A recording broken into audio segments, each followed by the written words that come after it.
to sit here for about 8 minutes or so, but we're going to get the ad break out of the way if you're coming in on Twitch.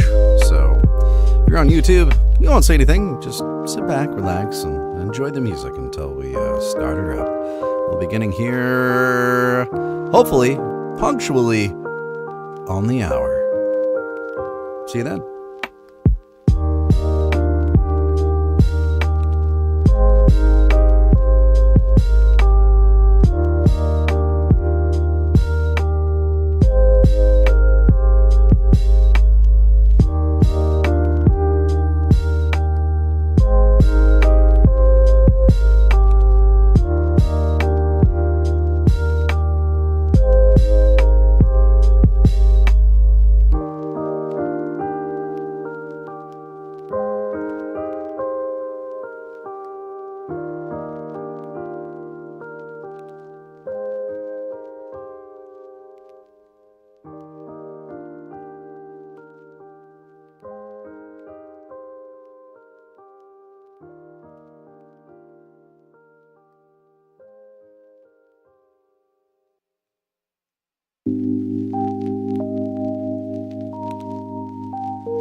Sound means here comes the ads.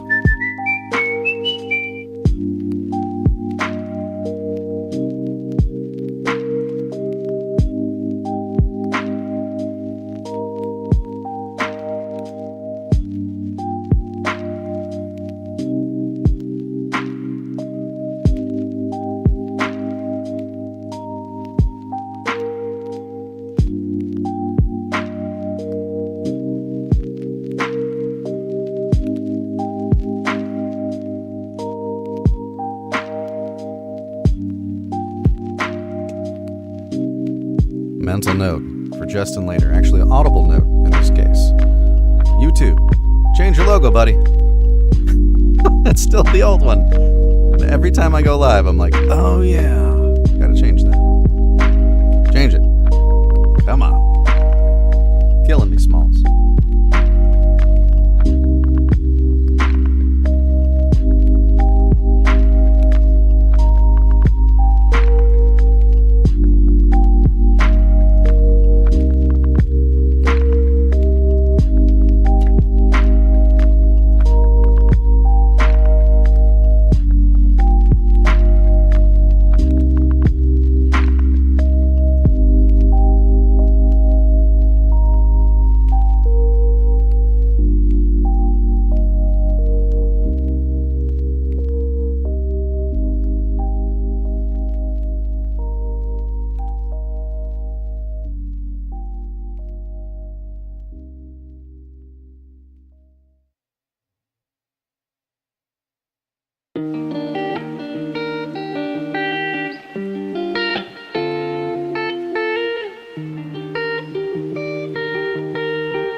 All right, and the turning down of the music means it's time to start sharp 7 o'clock. Thank you, everybody, for joining me. If you're here, I'm super excited about this stream. I am going to read, as you can probably tell down below, if you look down below, this book is called Bookstories by Sarah Tollok, and that's what we're going to be reading today. And let me fix this just for a second. Let me just ad hoc change this, because I think that's supposed to be all one word, because that's how it is on the book. See that? By Sarah Tollok, right there. Bookstories. There we go. Pretty slick. Got my own copy, and might be signed. Oh, yeah. I know I get like giddy when I get a new book, and especially when it's signed by the author. And I'm especially giddy because, oh man, is this good. It's really good. I know. I say that about everything that I read, because I really enjoy reading, and I like, I truly have liked everything that I've read so far. I've been very fortunate in that every author that's handed me their stuff to read, it's been really good. It's been really good. And, you know, all the genres have been ranging, which is actually a really cool experience for me, too. I get to experience all these genres I probably wouldn't normally branch out and read and get acquainted with. So this is awesome. It really, really is. And I'm enjoying doing these Whiskey Wednesdays. So I'm hoping that you all enjoy it, too. It's just a time for us to get together, right? Relax. Have a drink at the end of the day. And just listen to some good stories, right? That's what it's all about. The Whiskey Wednesday. It doesn't have to be whiskey. It can be your favorite beverage, right? But you know, here on Whiskey Wednesday, we do the whiskey. Lots of stuff to talk about kind of up front, because I got a lot of stuff going on. But before we forget, because we can't have Whiskey Wednesday without a little bit of whiskey, let's get that going, shall we? Boom! Bringing in the new year with a bang. We're still doing ammunition whiskey. That's right. Straight bourbon whiskey. It's finished in Cabernet Sauvignon barrels, as you're probably reading in the chat down there below. Let's pop this bad boy open. Oh, let's do that one more time. That was good. We can do better, though. Oh, that was good. Let's give her a nice pour here. And next month, this will be changing. Right? Because we got to keep with the theme. So, ammunition, bringing in the new year with the bang. It's going to be February. Any guesses to what we'll be drinking? I'll let you know on the very next stream. Of course. Oh. This is kind of a reward for me, really. As well as all of you, hopefully. That is good. I have my weekly Wednesday whiskey, and I really look forward to this, because it's like, you made it to Wednesday. You know, it's the hump day, right? You've made it over that hump of the week, and it's just a nice time to sit back and relax and read some darn good stories. Lots of stuff to talk about up front. Really quick, I should mention too, I might have to leave in the middle of this real quick, be gone for like 5 minutes-ish, and then be back. My in-laws are coming back into town, so when they get here, I might have to help them in with luggage, but it'll just take me like 5 minutes to get their luggage in, and then I'll be right back. But just be forewarned, I might leave suddenly. I'll tell you, hey, I'll be right back, and that's probably where I'm going to help with luggage, which they should be back actually anytime soon now. So we'll see how that timing works out. Like I was saying, lots of stuff to kind of cover up front. Been doing a lot of stuff. Finished the book called Expedition by Rachel Cherie. That'll be I think it worked out to somewhere, well, it's over 20-hour long audio. It's an over 20-hour long audiobook. And it's book 1 in the Decra 926 series, of which there will be, I believe, 6. And if you've been around on the channel, if you're an OG, you might recognize that, because we edited a chapter, almost a complete chapter, here on live stream when it was crunch time, getting that thing done. So That thing just needs to have some pickups done. When those are in place, we should get the final approval, and it'll be available. And don't worry, I'll let you all know when you can get it. Why would I not, right? That'll be a monster book. Worth every penny. Or credit if you're using that on Audible, right? That's a 20-hour plus monster there for you. Also, just finished up recording The Second Bride by Kurt Dyer. Now, the first one was done by a different narrator, and that will eventually be redone by moi, and I'll be doing the entire series there as well. Really good story. That's done and with the editor right now, and the editor's done with it, and they give me my 8 billion pickups, which inevitably will come, then that will be also available after the author goes through and approves it. So I've got 2 books dropping here real soon. I have one that I'm almost finished with the prep on, and I should be able to start with tomorrow doing the recording. And that one will be a mystery/suspense book, so that'll be kind of cool to get in one of those. And that really good story too. Haven't finished all the prep on it, but the story's really, really good. So I'm excited to do that one. The writing's great. So can't wait to get that one out there as well. And then I have one lined up right after that, which will be the beginning of a fantasy series, which will be a multi-book fantasy series. And that one's going to be super fun. I like me some fantasy, so I'm excited to do that one. Also, in other news, while we vamp here for a little bit, signed up for the SS Maverick roster, which I just found out about today. Simon & Schuster's Maverick roster. They were looking for interest for narrators. So we'll see what comes of that. It was interesting. They wanted pictures if we wanted to share them of our booths.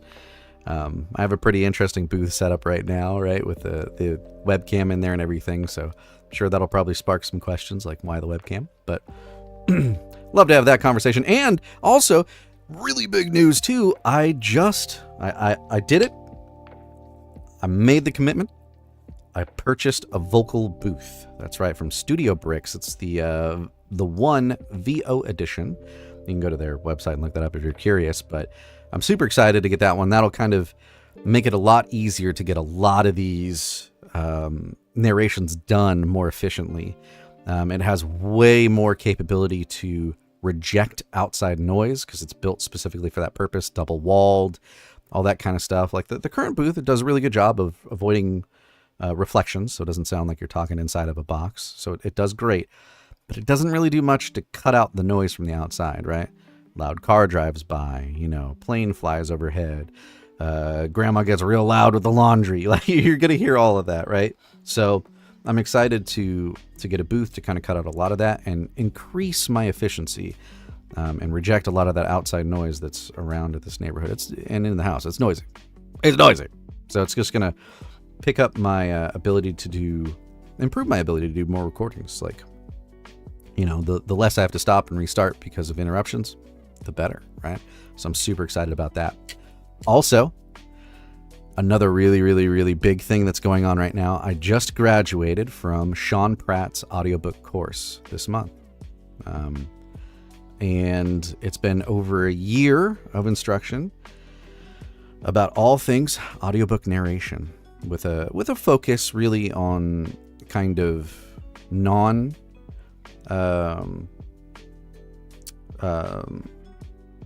what's the word? I'm losing the word. Nonfiction, right? But all the principles and techniques can be applied to fiction, obviously. But super interesting journey that whole coursework was. Like I kind of went into it with a little bit of knowledge because I'd been narrating and voice acting before, but this really solidified everything. It's like those things that like I was doing before that I was doing right for the most part because I was emulating what I'd hear other people do in audiobooks, other narrators do, but never really understanding why they do it. So the understanding of why, and then really the focus on the art and the craft and the technique, as well as, the marketing business side, which is important. So super good. Glad I went through it. I went from, let's just say, very little knowledge to a lot. I learned so much over that course.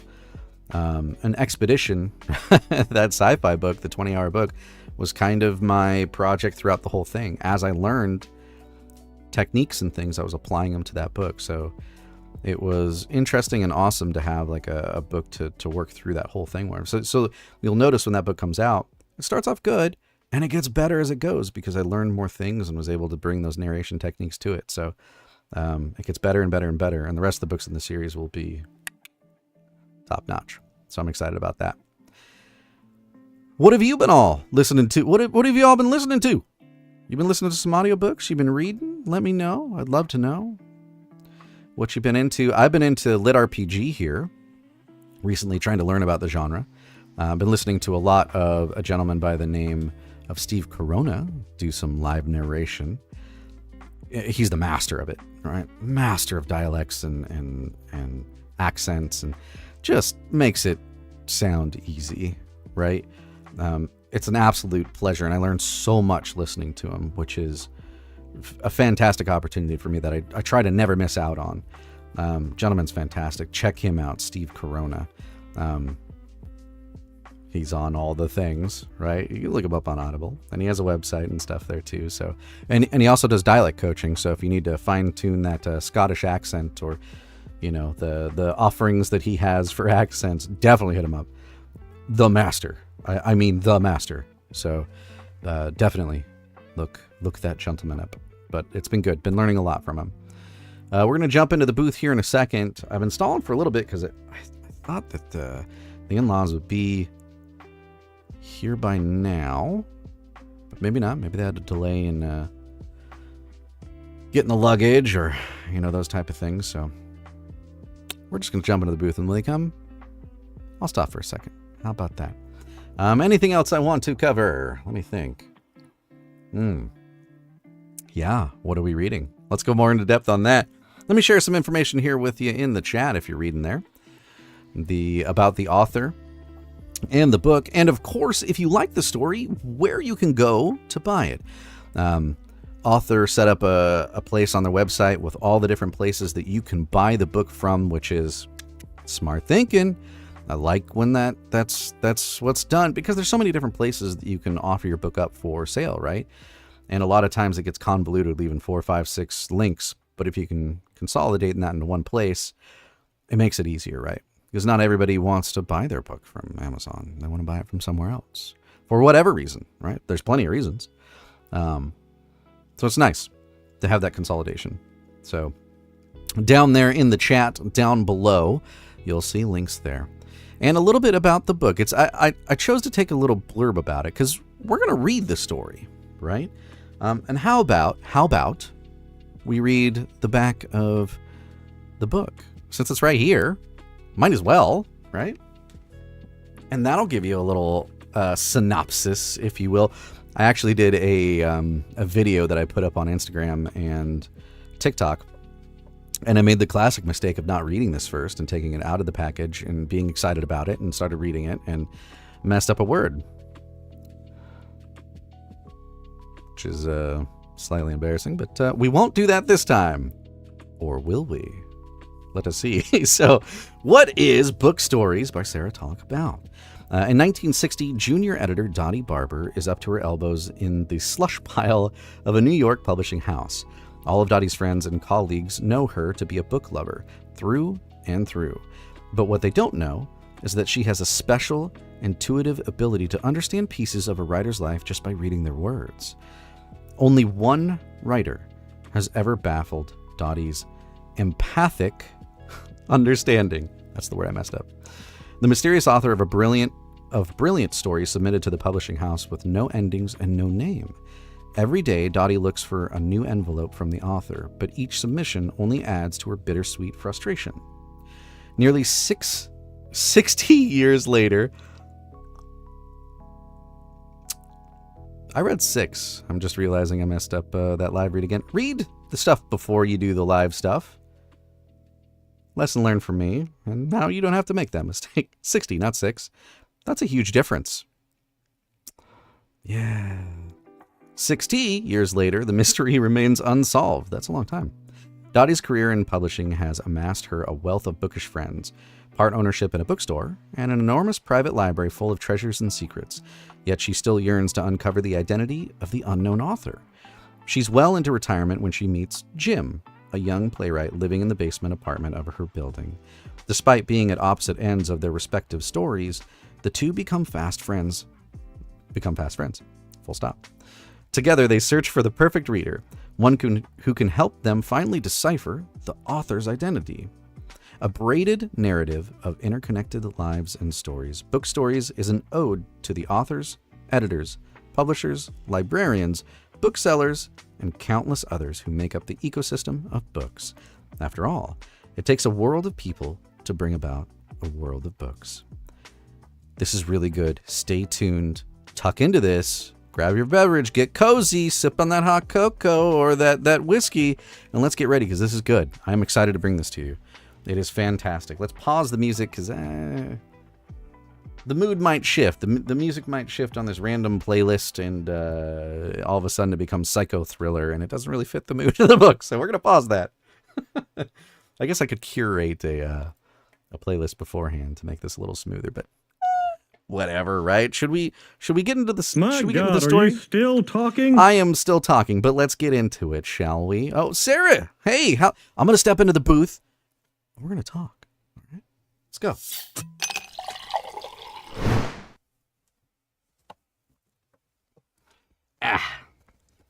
It's a tight fit into the booth today. Okay, it always is. All right. Set that whiskey down. We don't want that to spill. All right. And hopefully the microphone's not in the way this time. All right, we got that adjusted. Cool. I brought the book with me just in case. I don't need it. I have it digitally. I just forgot to put it down. All right. Let me set that down here. There we go. Alrighty, perfect. Okay, everything looks like it's up and going. So Sarah has joined us, the actual author to the book. So if you have questions, now's your time. Ask away. Put her on the spot. What was your inspiration? Let's see here. No worries, mistakes happen. Thank you, Sarah. I apologize. Thanks for giving Alto. Yeah. Getting her to do the cover art was a dream come true. The cover art, did y'all see it? I held it up. I dropped it. I can't reach it. It's going to be awkward. So we'll leave it there. But maybe on my way out, I'll grab it and we can kind of look at it again. But no, I really like the cover art too. It's nice. It's a very nice cover. Nice cover art. So if you're looking for some cover art of your own, if you're an author out there looking for cover art, look them up. Names in the chat down below. So plug that in. Both on YouTube and Twitch, it should be up there. So should be good. All right. Oh, you know what? I will be right back. Let me grab my phone because I got to know when the in-laws come in so I can help them with the luggage. So give me just 1 second. I'll be right back and we'll start. I promise. We'll start. Oh no, don't spill. That was almost exact. You know what? I'm going to move the whiskey. Priorities. Put that up here. Okay, I'll be right back. Promise. I'm going to be back.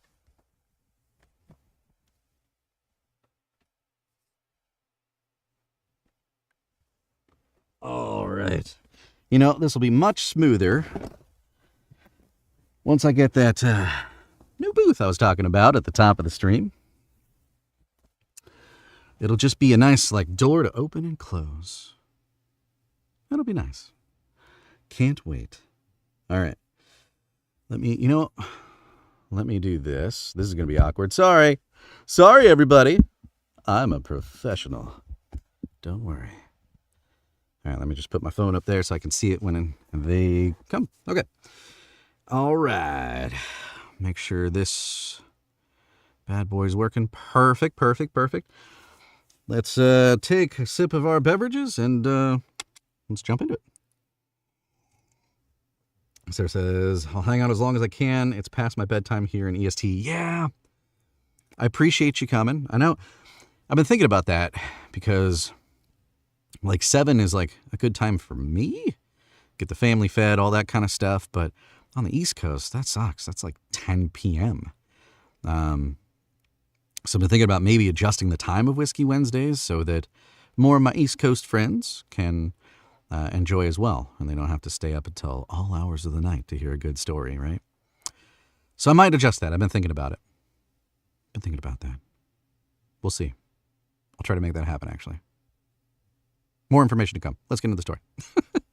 All right. So here on the stream, if you are a regular, you'll know one of my moderators likes to turn the live reads into a drinking game for themselves. So every time that I mess up, we call it a flub, and we count that, and that's when they decide to take a drink of their beverage. I will warn you, drink responsibly, because flubs happen a lot.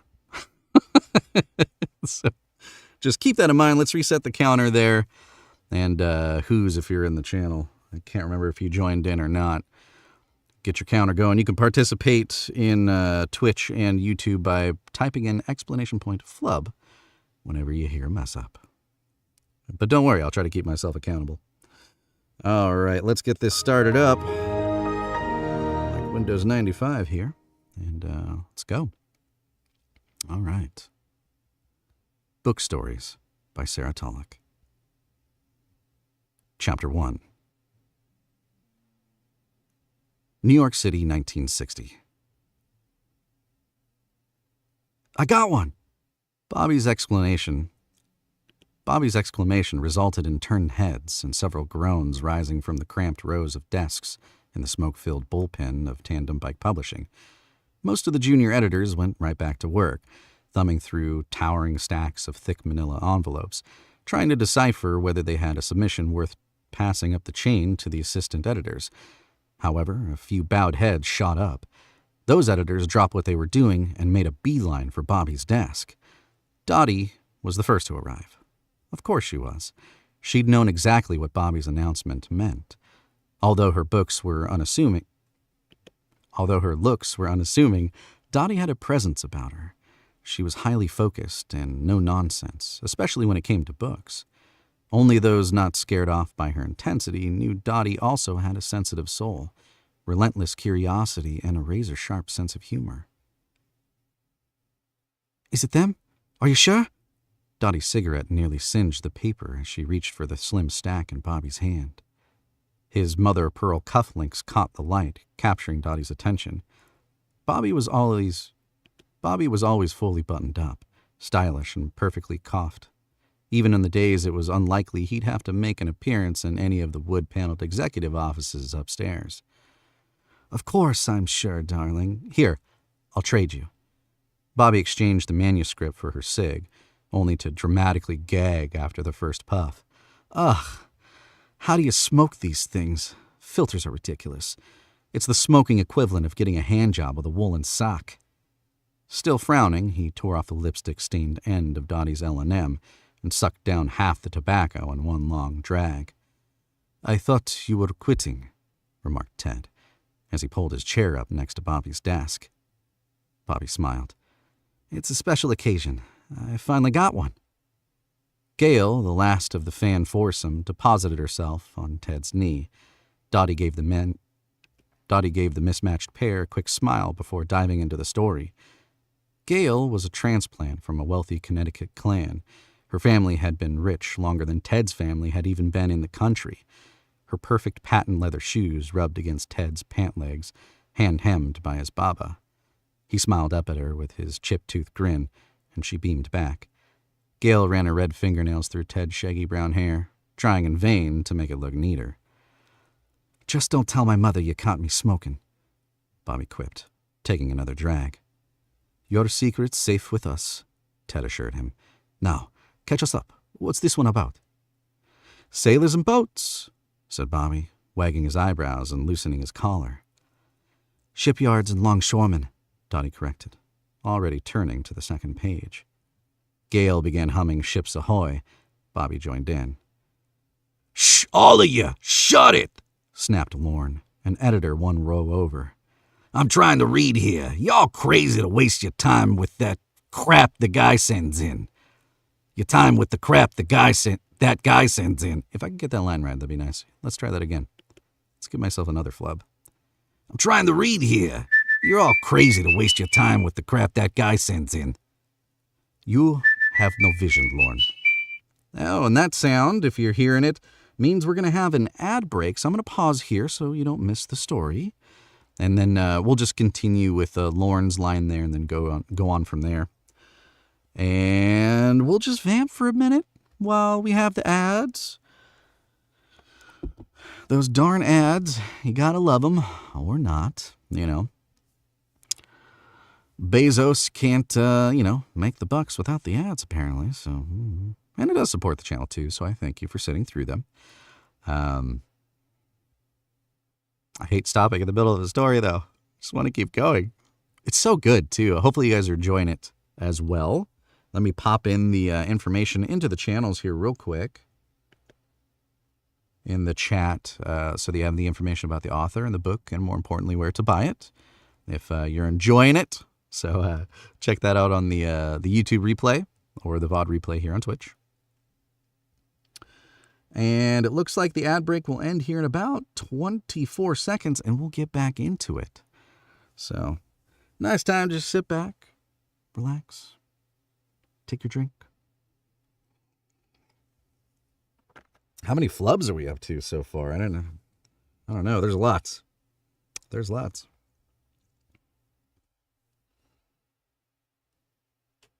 All right. And we are done with the ad break.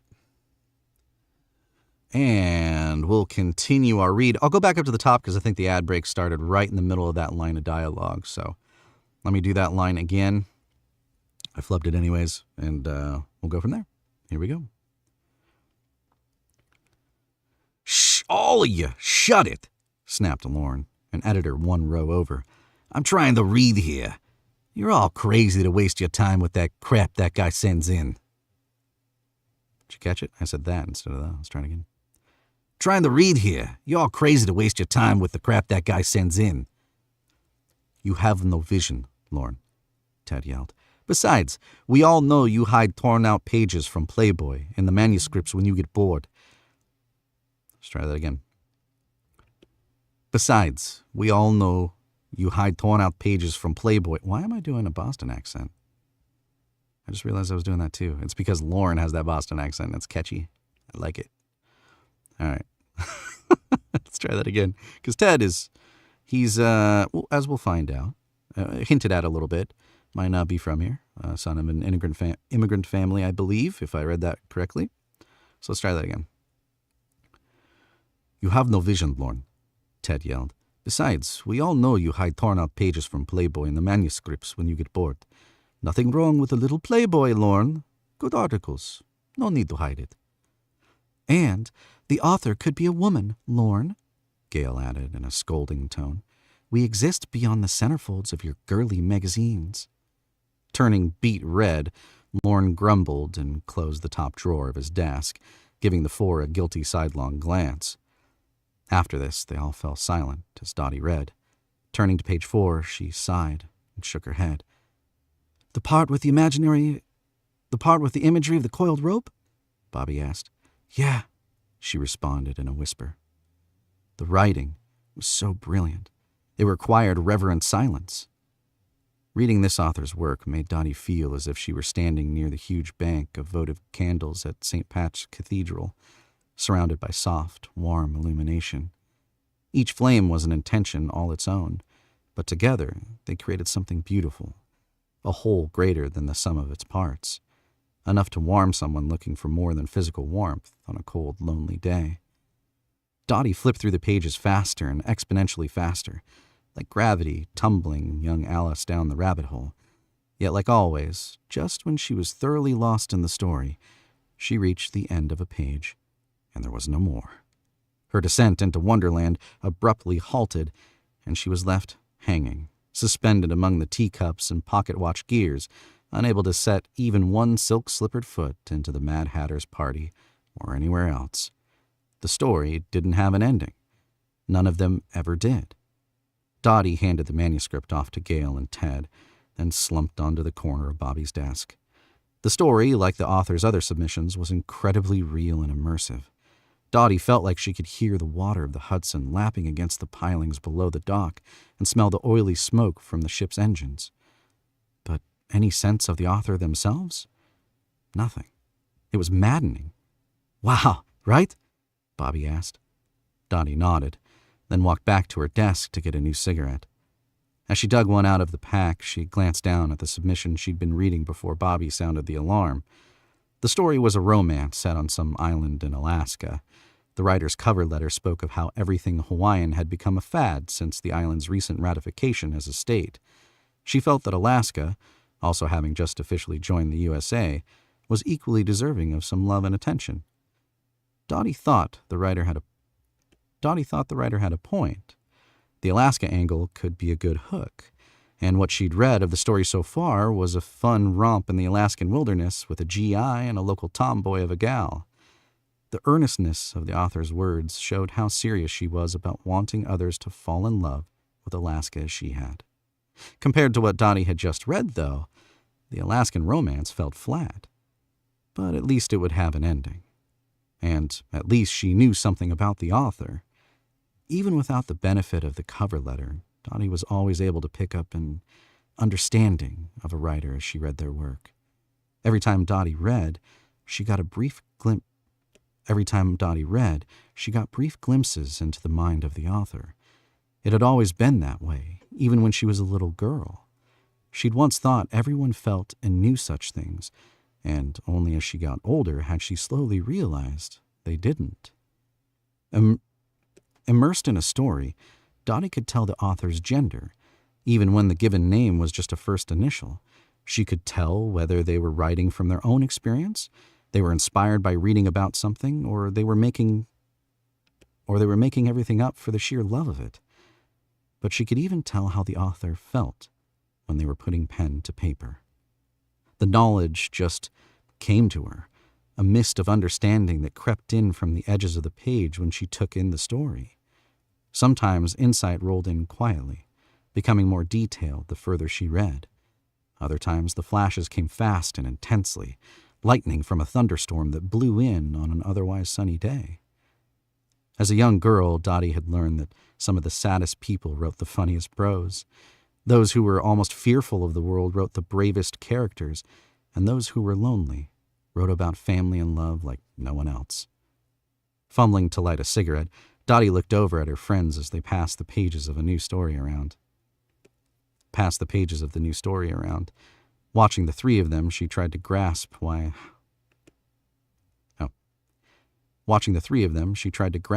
and how the author of the unfinished stories was different from every other writer whose work she'd read. She took a long drag from her cigarette, held it between her pursed lips, and straightened the pages of the Alaskan story that she'd thrown aside when she'd run to answer Bobby's call. It was easier to fall back into the swirling eddy of details she'd picked up about the young romance author than try in vain to decipher anything about the mysterious writer. The Alaskan author was a young transplant, probably in her late teens. Dottie could feel the younger woman's appreciation for Alaska, not as a first home, but as an adopted homeland, and she intuited that the girl was from a military family. The bits about the GI rang true and were written with ease and confidence, handled in a way no amount of research alone could have produced. As for her age, Dottie could feel the girl's youth in her movements of self-consciousness around the romance, with which she had very little personal experience.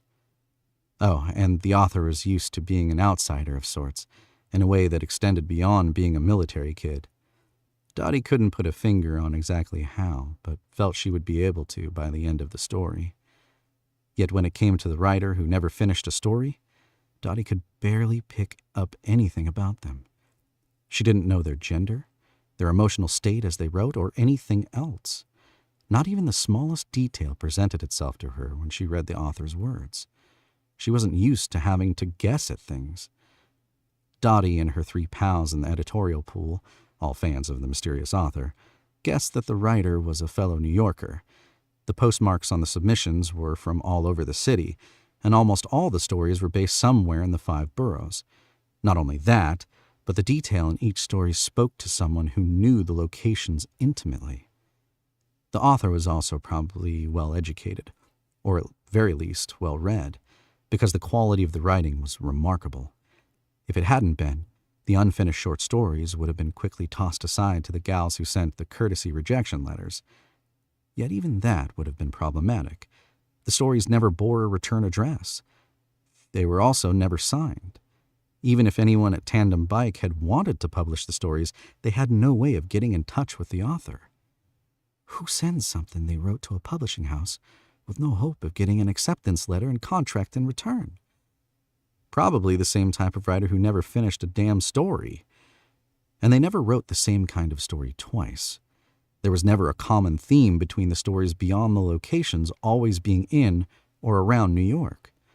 One story followed Maria, a young mother from Argentina who ran a little grocery store with her husband, but secretly harbored dreams of becoming an inventor.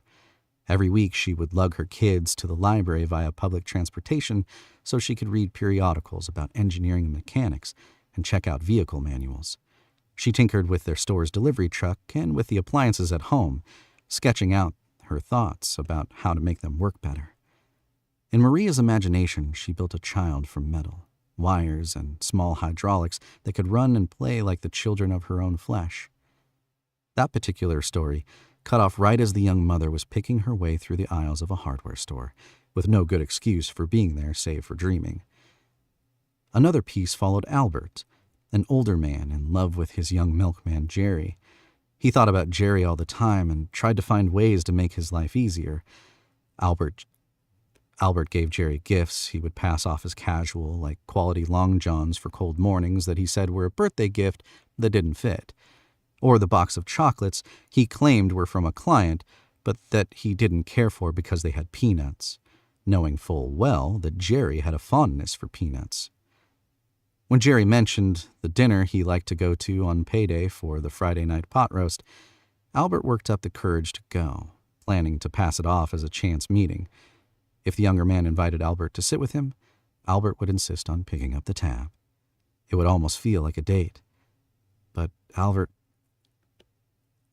Albert never went to the diner. He only stood across the street and looked through the window, through which he watched Jerry blush and respectfully flirt with a waitress. After standing on the street for an indefinite amount of time, Albert went home. He saw Jerry the following Monday morning, and they talked about the ball game, their familiar routine. Then Jerry got back in his truck, and Albert walked to the corner to catch the bus to work, still thinking about Jerry. That was where the story ended, with no indication whether the two ever had that pot roast date. Even if the story had been finished, no one would ever publish a one-sided love story about two men. It didn't matter that it was one of the best love stories Dottie had ever read. So many unfinished stories, yet Dottie still couldn't sense anything about the author who wrote them all. Her frustrated fascination with the mysterious author made Dottie the obvious choice to be the keeper of the stories. They resided in a thick brown folder tied up with string, which she kept in the bottom drawer of her desk. Well, all except the story about Albert and his milkman. Bobby held on to that one. Over a few too many drinks one night, he told her how it made him cry, with hope. Knowing someone out there can address what it's like and can write about it that beautifully, it makes me feel like someday it'll be okay. It'll be okay for the Alberts of the world, and for me too. All the unfinished stories were so real and alive. They seemed to have lives of their own. The new one about the longshoreman was no different. Shaking her head, Dottie snuffed out her cigarette and returned to her friends, who had just finished making plans to meet up after work at a local burger and beer dive. "Bring the whole folder, Dottie," Ted exclaimed with grandiosity. "Tonight, we are going to figure this mystery out, once and for all." He nearly spilled Gale from his lap in his excitement, and she swatted his arm. Smiling at her friend's antics, Dottie told them she'd be there, folder in hand. Then she returned to work. That evening, before heading out to meet her friends for dinner, Dottie stopped at home to change out of her work clothes.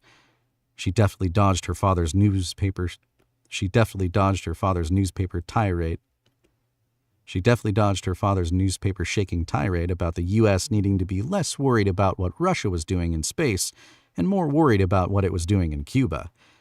However, Dottie found it harder to dance around her mother's not-so-subtle attempt to set her up on a lunch date with the son of a woman from her Temple Lady. On a lunch date with the son of a woman from... Let me just start that over. However, Dottie found it harder to dance around her mother's not-so-subtle attempt to set her up on a lunch date with the son of a woman from their Temple Ladies Auxiliary. "Think about it, Dorothy," her mother was yelling, as Dottie closed the door between them. He's a med student at NYU."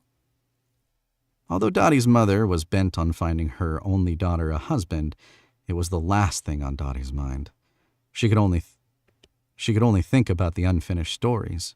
Sometimes the pages she carried, tucked under her arm in a manila envelope, seemed more real to her than real life.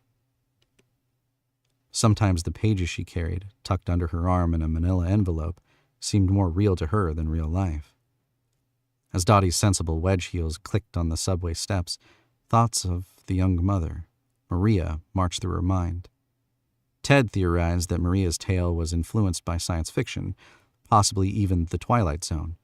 But to Dottie, the robot details were not the focus of the story. The core of the piece was Maria's incredible mind and her dreams. As she swayed into the rhythm of the train with her fellow passengers, Dottie thought of another incredible mind, that of the unknown author. To write the way they did, they had to be not only brilliant, but also compassionate and empathetic. How else could they have created so many diverse characters and have the reader feel like they knew the workings of each of their hearts? How else could they have captured Albert's unselfish love for Jerry and the expansive longing he kept neatly buttoned up and tucked away, day in and day out? Who else could have envisioned a sailor, anchored by his responsibilities, who wanted to run away on a freighter and never step foot on land again? The stories, especially the characters within them, were so real to Dottie. She felt that if she were ever to meet them, it would be like resuming a conversation with an old friend after spending time apart. Dottie was so wrapped up in her thoughts that she missed her subway stop. Getting off at the next, she walked a few extra blocks, cursing her lack of attention the whole way. She was going to be late meeting her pals. As it turned out, though, her worry was for nothing. Ted arrived a half an hour later than she did, dropping into their usual corner booth and wedging himself in next to Gail. "I had to stop at 3 different newsstands to find a decent street map of the city." Ted was quick to order himself a burger and fries, eager to spread out the map and begin solving their mystery. They all had to pick up their plates and glasses to make room for it, and Gail grabbed the monogrammed hanky out of her handbag so she could wipe away the circles of condensation left behind by cold beers. The map wasn't all Ted had brought with him, either.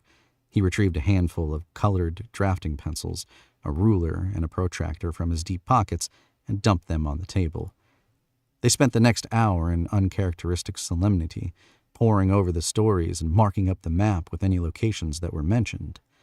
A napkin became the Jersey Shore, where one story took place, and another became the Pocono Mountains in Pennsylvania, the setting of a story about a couple on a train.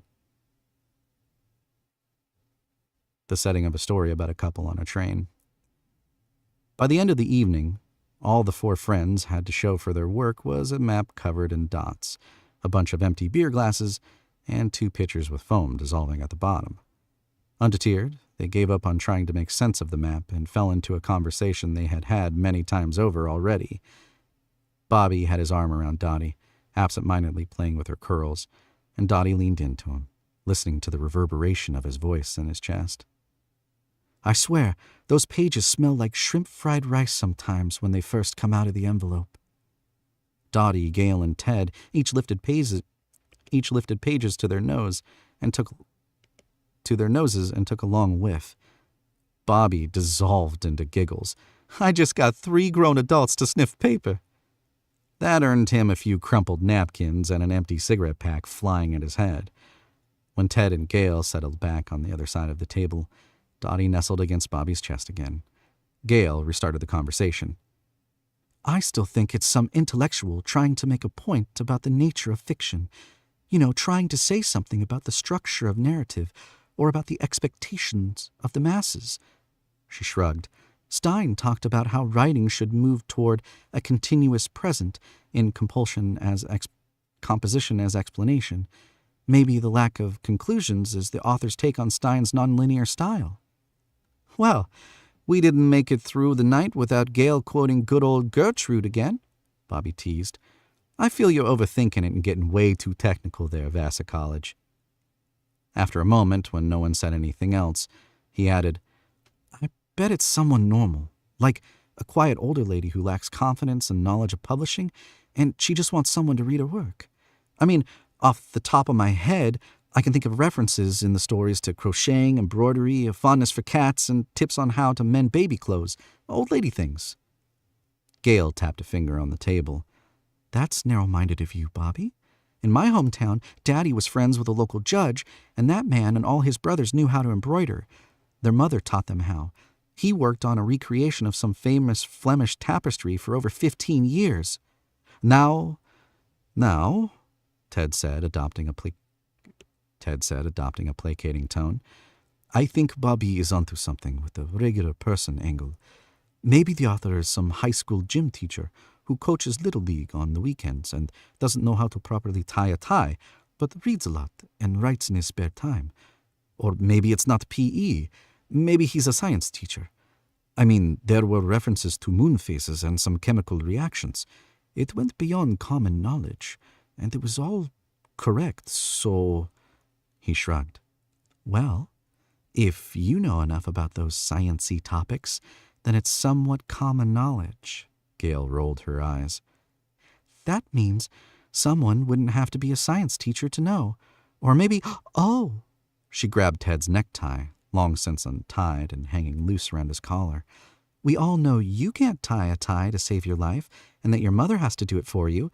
Maybe it's you all along. The mock seriousness of the accusation held for a moment. Then they both broke into smiles and gave each other a comically loud kiss. For that matter, Dottie chimed in after lighting another smoke, it could be any of us. Then the author would sit back and watch the others respond to their work in the office. She took a long drag. On second thought, nah, none of you morons could write like that. Her declaration set off a round of laughter and well-meaning jabs, but in the end, the other three kept bouncing around more ideas.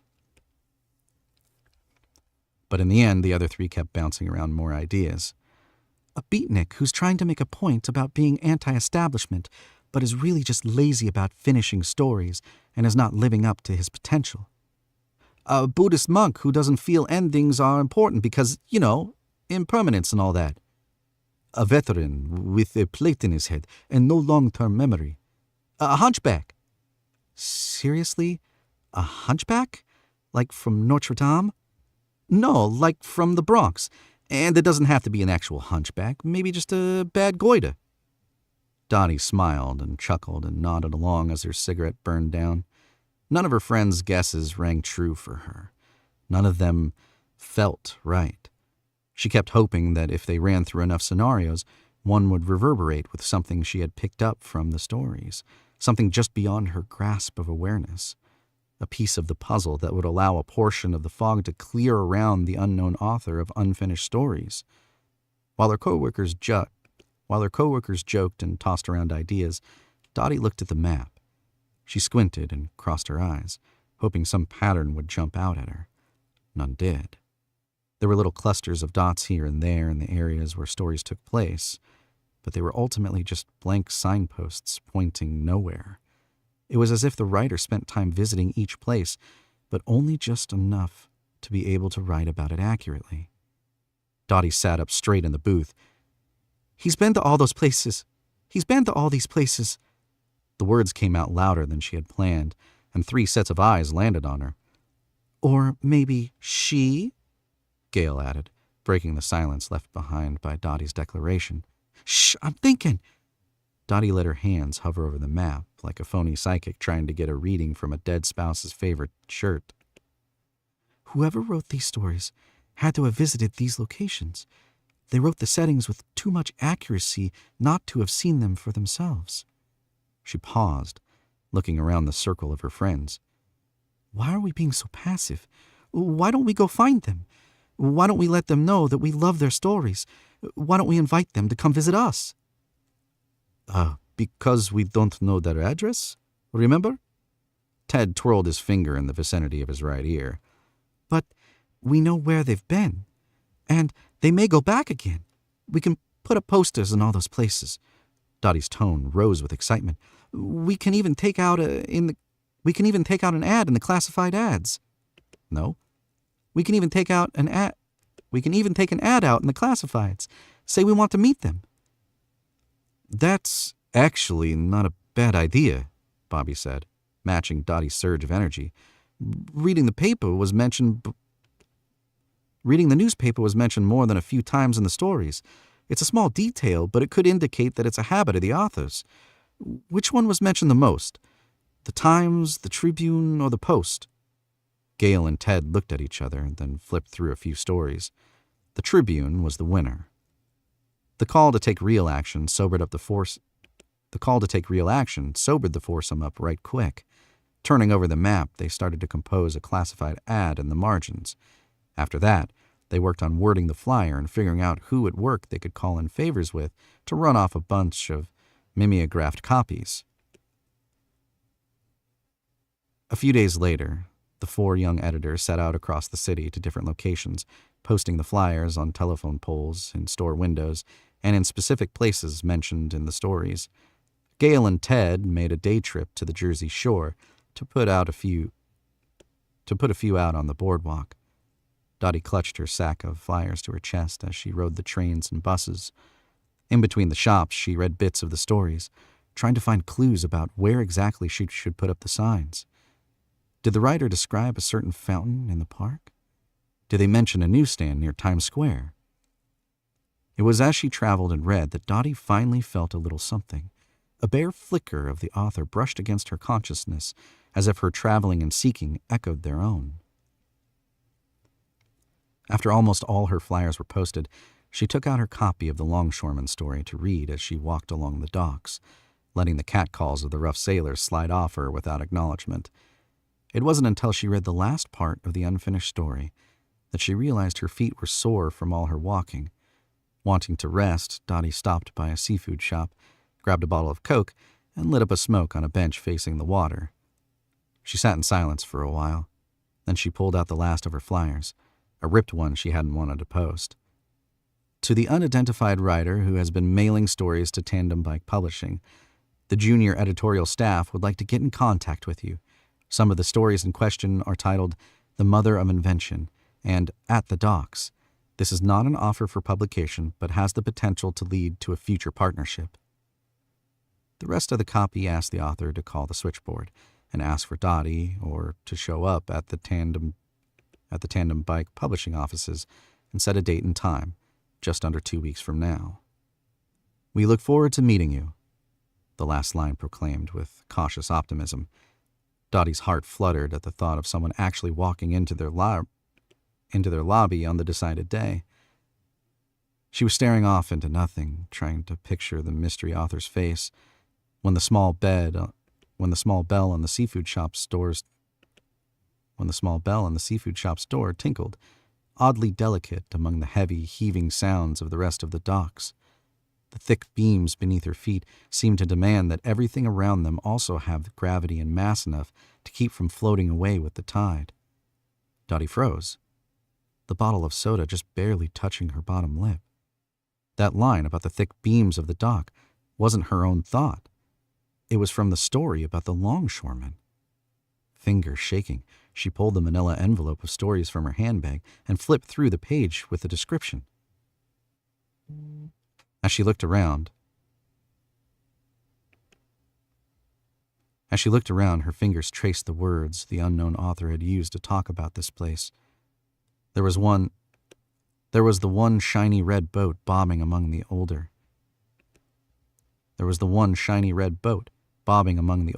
weathered crafts. A coil of rope had been hanging from a pole for so long, birds had built their nest in it. It was all so familiar. It was just how the author had written it. It was just as they had seen it. Dottie sprang up, turning around and round. He was here! And I'll stop there because that sound means we're in another ad break for a little bit. We're going to have, looks like an ad break for 1:24. Hopefully everybody's enjoying the story so far. I am loving it, and this is technically my second read through of it, as I read through it rather quickly to get the gist of it. And I didn't want to stop reading there. So I love this. Sarah, you've got, you know it, but you've got something here. This is fantastic. This is really good. I'm enjoying it thoroughly. And it makes me want to keep reading it and finish the thing, even though I know I shouldn't do that because I have other audiobooks I need to record. I need to read those, but I really want to read this. Maybe I'll just swap out what I'm reading for fun, and I'll pop this in its place. But then I got to stop in the middle of a story. So this will probably just be my next one I read. So it's really good, though. I'm enjoying it a lot. I'm really invested in the characters. It has that, for lack of a better way of a description, even in this first chapter, each character has like that give a shit factor, like I give a shit about them, like I'm invested in them. I've done a really good job of outlining them and giving them a personality. I want to see where it goes. So, good stuff. Good stuff. Really good read. Hey, let's take another sip of our beverage there, and we'll get right back into reading where we left off before we hit the ad break. Thanks again, everybody, for joining me here on this Whiskey Wednesday, and we will continue. The VOD and video of the live stream will be up on YouTube afterwards, and then eventually what I'm going to do is go back through all of the stories that I've narrated so far and isolate them to just the stories themselves to cut out all the bits in between and all that kind of stuff. But that'll take some time. More on the priority list is after I read these through on the live stream, it's kind of like a feel for the story for me. And then I go back through and record it for realsies this time, more professionally. There's no mistakes in it, and just like it would be for an audiobook. And then I clean that up, give it to the author that they can use for promo, to help them sell their book, which is kind of what the Whiskey Wednesdays is all about. It's reading those chapters from authors and helping promote and get the word of the story out there, right? It's kind of why I started doing it, to give back to the writing community at large, right?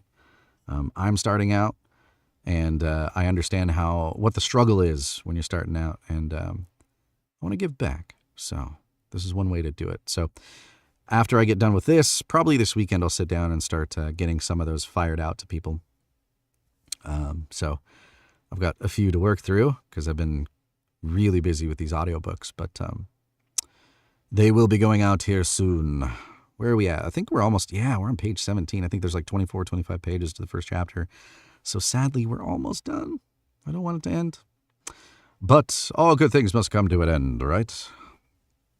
So let's continue here with Dottie making her discovery that she found out where the author was actually sitting at when they were writing at least one of these stories. So let's see where this goes. Dottie sprang up, turning round and round. He was here! Her shout rang out too loud, and a nearby longshoreman glanced at her suspiciously. A pretty well-dressed gal was meant to be admired and whistled at, not popping off with crazy exclamations in the middle of drinking her Coca-Cola. Dottie barely noticed the looks she garnered, though. She was too intent on gathering her things and darting off to the nearest phone booth. Her hand shook as she attempted to load coins into the slot so she could call Gail. Her excitement kept her heel tapping against the metal floor as she waited for one of the other... Her excitement kept her heel tapping against the metal floor as she waited for one of the other girls in the all-female apartment building to call her friend to the phone. When Gail finally picked up, complaining that she had been in the middle of applying a box of red dye to her hair, Dottie's words tumbled out in a rush.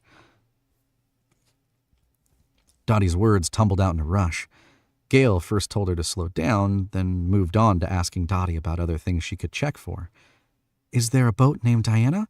And is there a little stray beagle running around?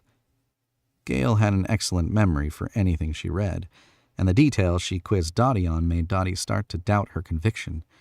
Maybe she'd gotten ahead of herself when she saw a few details that matched the story, and she hadn't let herself see the differences. Worrying her lip, Dottie allowed herself to be talked down and then let Gail get back to her hair dye. But for good measure, she went back to the bench and put her last ripped flyer right on it. The paper strained against the masking tape holding it down with the rising wind, and Dottie'd hoped it would stay in place long enough to be seen. Despite her doubts, Dottie couldn't entirely shake the feeling she was right.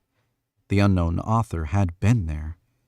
The feeling reminded her of when she was a little girl, realizing she got more from stories than the other kids, or even her parents did. She thought everyone knew that the author of Winnie the Pooh wrote for his son, and that everyone could picture real trees as Christopher Robin and his friends trampled through the 100-acre wood. Over time, Dottie had learned that the feeling of knowing a location with a familiarity akin to knowing her own childhood backyard was not something other readers could sense. Now, at the docks, it was as if she were seeing everything through her own eyes and the author's eyes simultaneously. It reminded her of a television program she had watched about how cartoon animators used transparent cells layering one over another to set a scene. Standing in front of the bench, Dottie opened her hinged handbag and shuffled through the pages of the dock story again, careful that they didn't blow away in the process. She read the passages describing this place, then closed her eyes and let herself see the space as it was described in the story. When she opened her eyes, there was no beagle and no boat named Diana. However, she knew that the empty boat slip was where the Diana belonged. And when she spotted a well-worn box with a burlap lining tucked away from the wind, Dottie knew that that was where a certain beagle curled up to sleep. She knew in the way only she could. On Monday morning, Dottie arrived late to the bullpen, an unheard-of occurrence. Bobby, Gail, and Ted were already bent over their newest rounds of manuscripts, weak coffee from the office urn in hand. At the sound of her entrance, Bobby looked up and smiled, but his expression quickly turned to one of concern. Abandoning his reading, he followed Dottie to her desk. "Darling, you look ghastly. What were you up to this weekend?" "I'd suggest something salacious, but let's face it, you don't do anything salacious." Why did I switch to a southern accent? I just noticed what I was doing. I was going for slight New York, or Boston kind of-ish, New Yorkish more, and I switched to southern. Why did I do that? Okay. You're getting the inside scoop of what happens, right? You get your audiobook, and none of these mistakes are in there. It's just perfect, right? I love it when that happens. All right, let's get back into New Yorker. All right? "Hey, I'm walking here, right?" "Darling, you look ghastly. What were you up to this weekend?" "I'd suggest something salacious, but let's face it, you don't do anything salacious. At most you keep... Skip. That word is skip. At most you skip Shabbat at your grandmother's house to go to a reading hole-in-the-wall bookshop and treat yourself to a piece of pie on the way home." "That's ridiculous," Dottie quipped, tugging off her hair scarf and inspecting herself in her compact mirror. "You know I prefer cake over pie." Bobby was right, though. Despite her best efforts, Dottie's fatigue showed through. She sighed. She was tired, but it had been worth it. "I spent the weekend going all over the city, checking all the places where the stories take place. I'm nearly broke from all the subway tokens. My bus pass is frayed at the edges, and my shoes will need to be checked into the repair shop as soon as possible." Bobby's eyes widened, taking her in with deeper concern. "Why would you do that? We all took an area, remember? I mean, Ted can be flighty, but I got my flyers up in the park and the village, and you know you can count on Gail." I know. I came across the flyers you all put up, even Ted's. I wasn't worried about that. I was looking for them. Bobby caught one of her hands and held it. "I don't follow, darling. Do you have a flask hiding in that bag of yours? If you do, I'd say lay off the sauce." "I was looking for the people in the stories," Dottie protested. They aren't just characters that I feel. They aren't just characters that feel real. They are real. Some of them we won't be able to find, of course. I mean, there were no specifics given about the location of Albert's home, or the dinner with the good pot roast, or where he worked. But I know I sat on the exact bench where the doc story took place. And Bobby, she gripped the hand holding hers. I found the grocery, and I found her. I found Maria. She's as beautiful as he wrote her, and just like he described. She's so quietly smart and inquisitive. I asked her if I could put up a flyer in the store. She agreed. She even asked about it. She said she couldn't recall any customers who were writers. Bobby stood still for a moment. Did you tell her that he wrote about her? No. Pausing, Dottie released Bobby's hand, lit up her first cigarette of the day, and took a long drag. I told her we had someone sending us stories and we wanted to track them down, but I just told her that her store was used as a location in one of them. I mean, how do you tell someone that a stranger wrote about them? Much less tell them that a stranger wrote about them in such an intimate, fond, and revealing way. I didn't think the author would want her to know that, you know? Well, it could have been a fictionalized version of her, Bobby said slowly. Well, it could have been a fictionalized version of her, Bobby said slowly. They could have just fancied the grocer's pretty smart wife and made up the other stuff about her. Nope. Dottie grinned from ear to ear and counted the details on her fingers as she fired them off. Maria had machine grease under her fingernails. There were kids running around the store, one of them whom rode a blue tricycle in the alleyway where the old delivery truck was parked, and the piece de resistance? Dottie bounced on her heels, tapping so loud that several folks turned to see what the commotion was about. The latest copy of Popular Mechanics was tucked away under a stack of mail on the store's counter. Bobby sat down hard in Dottie's chair, where he crossed his arms and nibbled on his thumbnail. So, a fiction writer may be more of a biographer than every man and every woman. So our fiction writer may be more of a biographer of the every man and every woman. Dottie, they might actually show up. This could actually work. Ted and Gail had been watching the exchange from their desks, but after seeing Dottie's bouncing and Bobby's dumbfounded but happy smile, they came over to share in the enthusiasm. Plans for the day of the possible meeting were made in a flurry, and excitement ran high. When the day arrived, they dressed in their best professional attire. Ted was the most laid back of the group, but he asked Bobby to tie his tie for him. I never get it quite right. The excitement had hit its peak, but anxiety stole in as the appointed time approached.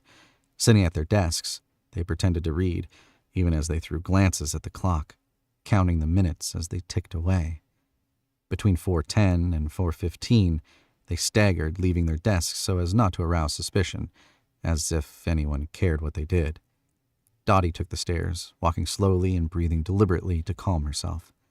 The four of them met in the lobby and spread out to watch for their guest. Ted and Gail stood by the door. Bobby sat with a newspaper by the big front windows, and Dottie leaned on the reception desk. She casually mentioned to Beth, the receptionist for the day, that a potential client might be coming in to talk with her and that she'd already told the switchboard operators to route any call she received around this time to reception. As they waited, 4:25 came. Then 4:30. A few folks who entered the reception area all asked for someone other than Dottie. The time ticked on. 4:35, then 4:45. A few stray tears fell from Dottie's eyes around 5 o'clock. At 5:15, Bobby put his arm around her. They're not coming, kid. They could just be late, Dottie protested. There could be a traffic jam. Okay, Bobby nodded, sympathy in his eyes. We'll wait a bit longer. By then, the whole building was emptying out for the day. Waves of people flowed towards the street, though a few stragglers went against the tide and entered the lobby. Gail nudged Ted and shot Dottie a look when an unfamiliar woman came in around 5:25, glancing around but not approaching the reception desk. Dottie had a feeling the woman wasn't who they were waiting for, but she wanted to hold out hope that she was wrong. Yet she couldn't take herself yet she couldn't make herself go over. Gail was about to introduce herself and ask the woman if she was looking for someone in particular when Hal from the fact-checking department came bounding out of the elevator and instantly apologized to the woman for being late. They all crumpled a bit at that disappointment and huddled together in quiet solidarity. At 5:40, Dottie broke the silence. "We've been waiting for over an hour. They're not coming. They don't want to be found." "Maybe they didn't see the signs," Ted ventured, loosening the knot in his tie. "I mean, this is a big city. You can walk and ride around for a week straight and never go down the same street twice. And if they do see a flyer later on, they can always still call, right?" Gail nodded. And Bobby gave Dottie a one-armed hug. None of it changed Dottie's certainty that the author was not going to come forward. Not now, not ever. There was no story the next month. However, one did come the month after that. The story was based in a jazz club in Harlem, but was more about the boy who shined shoes out front. He had a bad foot and a limp, and he was saving up for something. The reader never found out what that something was, because the story ended before he had the money he needed. The point seemed to be more about his desire to have something for himself, rather than his accomplishing his goal. The envelope the Harlem story came in was addressed to Dottie. After that, all of them were addressed to her, the only name listed on the flyer. And we'll end it there, because that is the end of chapter 1. A little bit longer chapter today than we've had so far, but fantastic. I always like to read as much as like the author's comfortable with. And the author was comfortable with me reading the entire first chapter. And I think it's just a fantastic introduction, obviously, into the book, as the first chapter should be, right? Great writing here, Sarah. Like I was saying before on one of the ad breaks, I mean, but you have something here. This is fantastic. Thoroughly enjoyed it, especially because this was kind of my second time through, and I was excited to get to each part. Even though I knew kind of what was coming, I still couldn't wait for it. You know what I mean? This is really good, and like I was saying, I want to read the rest so bad, but I have to prioritize. You know what I mean? So there's that. What is our flub count up to? 87. Oh my gosh. Hey, Mama Rednecks, how's it going? Thanks for joining. Hopefully you caught some of the story, because it was fantastic. Really, really enjoyed this read.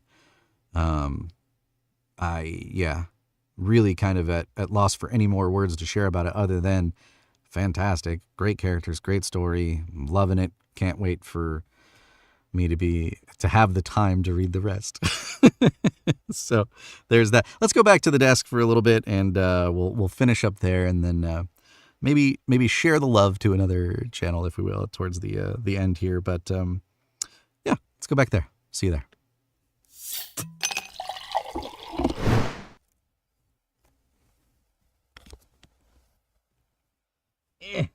I'm coming, I swear. I've made it more complicated to get in and out of the booth. Oh yeah, I gotta pick up the book too. All right, I'll be there in a second. I swear. I'm gonna find my way out. There we go. All right. There's that. Oh, I gotta grab my phone too. I'll be right back.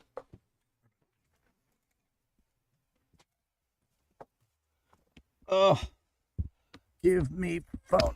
There we go. Yikes. Okay. Sorry. I'm back. You did, and it was wonderful. It was wonderful, wasn't it? Just such a good story. But again, let me share the info for the author and the story there in chat, so you know where to pick yourself up a copy or check out more of it there, and all the places that you can purchase if you really like the story. I want to pick that up. Also to point out too, and why I grabbed the book is the illustrator of the book cover is mentioned there. Altocello there. Hopefully I'm saying that right. And they designed this cover, and it's fantastic as well. So if you're looking for somebody to design a book cover, I would check them out. It looks like they do quality work. Look at that. It's fantastic. I like that. I like how the hands kind of continued on that other side, right? That's cool. I like it. Yeah, like I was saying, really, really enjoyed the read and pick it up if you liked it as well. So, like I said, I'll be kind of going through and kind of think the goal with the channel moving forward is I need to do more live streaming, right? I need to read more, and it's not like I have a lack of projects and things to kind of do on the stream. I've just been kind of like feeling it out lately, right? Like what fits, what do people like? And it's a little hard, when you're starting out and you don't get necessarily a lot of feedback with like, what do people enjoy and what do they not enjoy, right? So you kind of have to like guess and gauge by numbers, if you know what I mean. And definitely having the videos up afterwards on YouTube, I know is a good move because people like to check that out afterwards if they can't check it out during the time of the stream. I know Sarah, who's probably gone by this point because it's pretty late for Sarah, but thank you for joining me. And you can check out the rest of the narration there later on the YouTube. So I know that's kind of important to kind of keep going. And then afterwards, my plan is to kind of take all of the narrations that I've done, cut out all the bits, right? Like the ad breaks if I can, to make that as organic as possible, and all the bits before and after, and just kind of have like the read, the live stream version of the read. And then eventually, obviously, probably before I do this part, is go back and professionally record them, like as if it were an audiobook, right? And then give that to the author to use for like promotion. They can just use to help them sell their books, right? Because that's the goal. Sell more books, get your stuff out there. Gives me an opportunity to practice, and I can give back by, giving some promotional material that they can use, right? Because that's the point of it, is share and get the names out there of the authors that are willing to, take that chance and have somebody read their stuff. It's your artwork. Like, I get it. It's like your baby. So sometimes that's hard to, want to even do, because for obvious reasons, right? But so I appreciate all of my authors and artists that are willing to share their stuff on the stream and to give back. That's something that I do as well. So, and it's fun, right? It's fun. I get to read like lots of really cool stories, really good stories, and across diverse arrays of genres. What could be better than that, right? So, in the near future, maybe starting next month, which is only next week, I'm going to be doing more streams. So I'm thinking about this. Hear me out. We have Whiskey Wednesday, and I kind of like the alliteration and the theming kind of thing. So I was thinking about doing something on Thursday. I gotta work out the name of what I'm going to call it. I took a couple of notes, and like I was kind of brainstorming earlier about more ways to like bring stuff to the stream. And I'm thinking about doing a classic literature Thursday, like public domain stories, and we'll call it Throwback Thursdays, right? So we'll have Whiskey Wednesdays, Throwback Thursdays, and I was thinking about maybe doing like a Freaky Friday and doing some like horror themed, short stories or whatever.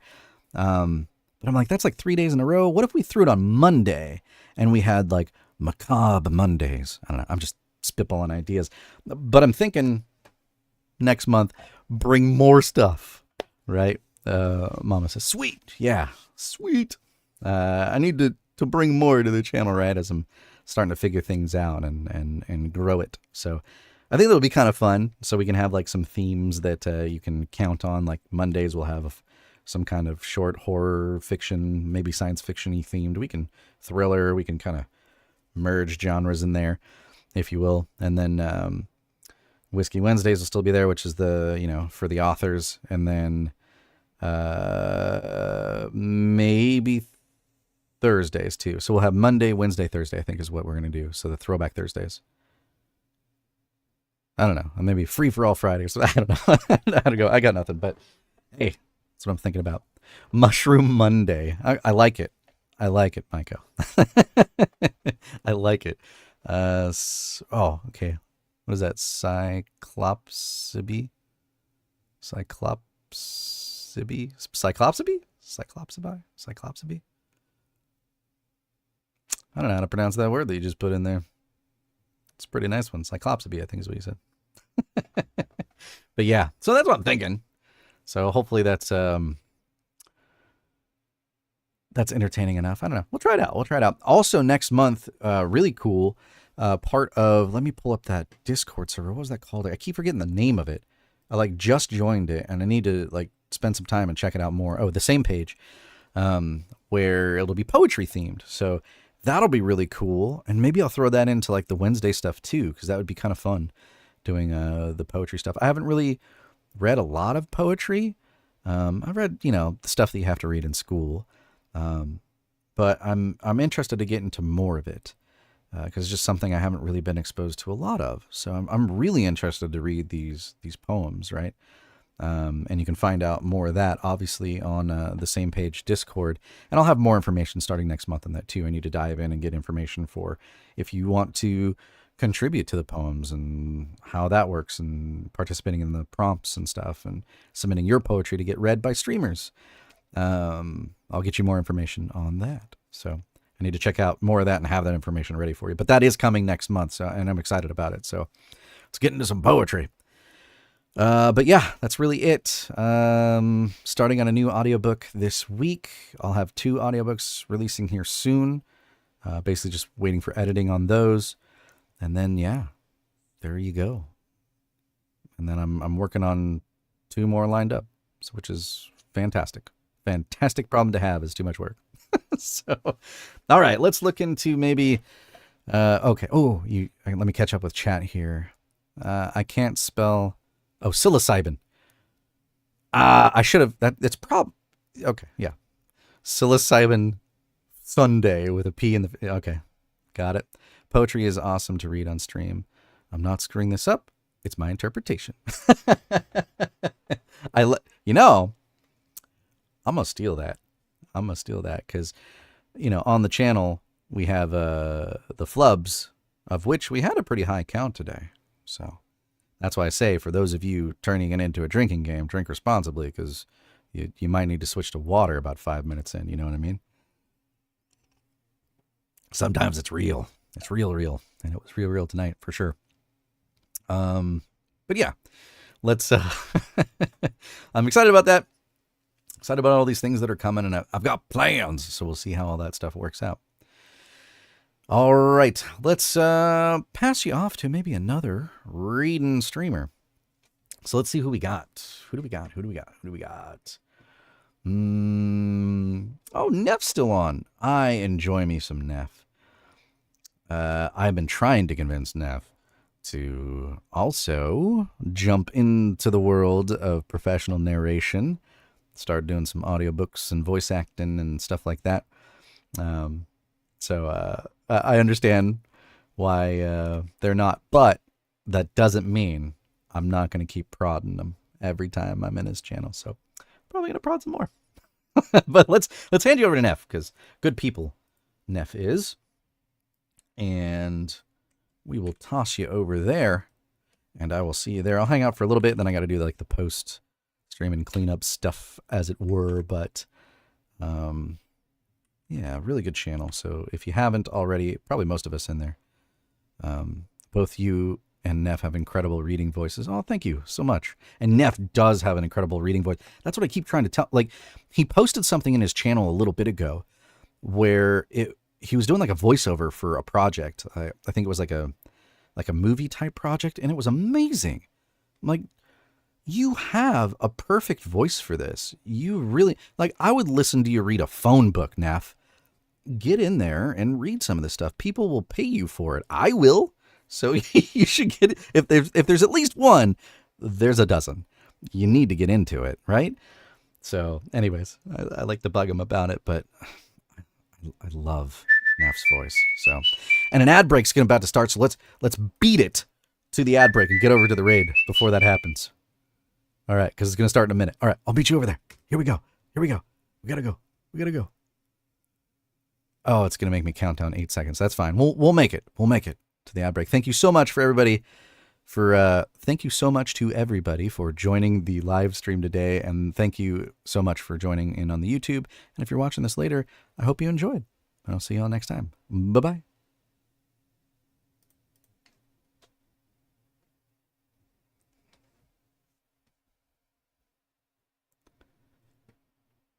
Virgin's Night Owl.